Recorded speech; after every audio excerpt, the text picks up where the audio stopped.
अस्सलामु अलैकुम। मेरा नाम फरहीन फातिमा है और मैं शुरू करने जा रही हूँ इस्लाम की अजीम औरतों की सीरीज। ये सीरीज बहुत इंटरेस्टिंग होने वाली है। ये वो औरतें हैं जिनके नाम कुरान और हदीस में इज्जत के साथ लिए जाते हैं।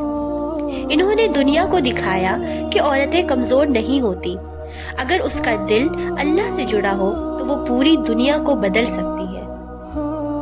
हर दौर में कुछ नाम रोशन रहे। कुछ दिल ऐसे थे जो सिर्फ दुनिया के लिए नहीं अल्लाह के लिए धड़कते थे। ये वो औरतें थी जिनके ईमान, सब्र और मोहब्बत ने इस्लाम को रोशन किया, जिनके कदम जन्नत की राहों तक ले जाते हैं और जिनके किस्से आज भी रूहों को सुकून देते हैं। तो बिना ताखीर किए आइए चलते हैं उन पाकीज़ा दिलों की दुनिया में जहां हर कहानी है ईमान, मोहब्बत और रहमत की। आज हम बात करने वाले हैं एक ऐसी पाक औरत के बारे में जो सिर्फ इस्लाम की पहली औरत ही नहीं बल्कि पूरे इंसानियत की माँ है, जिनका नाम हजरत हव्वा अलैहिस्सलाम है। जब अल्लाह ताला ने हजरत आदम अलैहिस्सलाम को पैदा फरमाया तो उन्हें एक सुकून और साथी की जरूरत थी। तब अल्लाह ताला ने उनके लिए उन्हीं से एक साथी पैदा किया जिन्हें आज हम हजरत हव्वा अलैहिस्सलाम के नाम से जानते हैं। कुरान में आता है, अल्लाह ने तुम्हें एक ही जान से पैदा किया और उसी से उसकी बीवी बनाई ताकि वो उसमें सुकून पाए। यानी हव्वा अलैहिस्सलाम और आदम अलैहिस्सलाम एक ही नस्ल का जरिया है। आदम अलैहिस्सलाम की पजरी यानी कि रिब से पैदा किया है। इसका मतलब ये नहीं है कि औरत कमजोर है, बल्कि इसमें गहरी हिकमत है कि वो आदमी के दिल के करीब रहे, उसके सीने के पास, और हमेशा मोहब्बत और रहमत का निशान बने। रसूलुल्लाह ने फरमाया, औरत पजरी से पैदा की गई है तो उनके साथ नरमी से पेश आओ। फिर अल्लाह ताला ने आदम अलैहिस्सलाम और हव्वा अलैहिस्सलाम को जन्नत में रखा जहाँ सब कुछ उनके लिए हलाल था। सिर्फ एक दरख्त का फल खाने से मना फरमाया गया था, लेकिन शैतान ने वसवसा डाला और उन्हें ये कहकर बहका दिया कि अगर तुम ये फल खा लोगे तो हमेशा जिंदा रहोगे या फरिश्तों जैसे बन जाओगे। और जब उन्होंने वो फल खा लिया तो उनका जन्नती नूर छिन गया।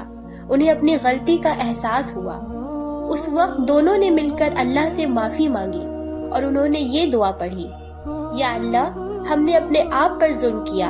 अगर तू हमें माफ न करे और हम पर रहम न करे तो हम नुकसान उठाने वालों में से होंगे। और अल्लाह ताला ने उनकी तौबा कबूल कर ली। यहीं से दुनिया का सफर शुरू हुआ।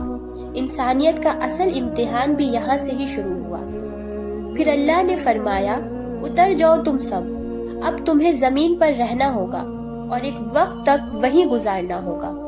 और इस तरह आदम और हव्वा अलैहिस्सलाम जन्नत से जमीन पर आए। ये कोई सजा नहीं थी, बल्कि इंसानी किरदार और इम्तिहान का नया सफर था। हजरत हव्वा अलैहिस्सलाम दुनिया की पहली औरत और पहली माँ बनी। उन्होंने अपने बच्चों को अल्लाह की इबादत सिखाई, अच्छे और बुरे समझाए और इंसाफ और सब्र का दर्स दिया। उनके बच्चों में से हाबील और काबिल का वाक़या मशहूर है, जहां पहली बार इंसानी जिंदगी में एक नफरत और कत्ल का वाक़या हुआ, लेकिन हव्वा अलैहिस्सलाम ने सब्र और ईमान से काम लिया। हजरत हव्वा अलैहिस्सलाम ने हमें सिखाया कि गलती हर इंसान से होती है, लेकिन तौबा से सब माफ होता है। सब्र और शुक्र दोनों जरूरी है। औरत किसी से कम नहीं, वो जिंदगी का पहला मदरसा है जहाँ से इंसान सीखता है। रिवायतों के मुताबिक हजरत हव्वा अलैहिस्सलाम की वफात जद्दा यानी कि सऊदी अरबिया में हुई, और कहा जाता है कि जद्दा लफ्ज का मतलब ही है दादी यानी कि ग्रैंड मदर।